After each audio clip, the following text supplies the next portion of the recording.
Welcome to my little blue shed. And I drive a little blue car. Instead of a pickup truck, got this 1939 trailer, 7x3'7".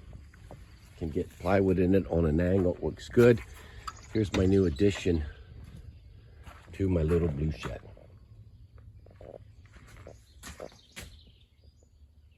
Picked that up for 50 bucks. Got that nice router table for 50 bucks with the router. Bandsaw, 50 bucks. Made a nice table for it with a sliding fence. Toggle clamp.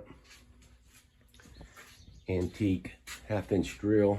Works as a drill press. Some projects I was working on. Around here, got a grinder. And the miter saw with a free workbench I found along the road.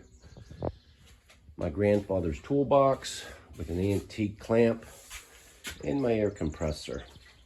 Couple clamps. I don't have the big clamp wall. But anyway, this is the little blue shed. Got lots of lighting. I'm excited to put that together today. I do have one project, going to make a 3x3 by 1 foot cabinet. Did you hear that out there? That must be a fox. Anyway, gonna make a cabinet for a guy for in his trailer. He's gonna put straps in, I don't know, maybe his jacket. He's got a motorcycle he hauls in an enclosed trailer. A couple drawers to do today. That's my first paid piece. We'll see how we do. Follow along if you want. Like, don't like, it's up to you.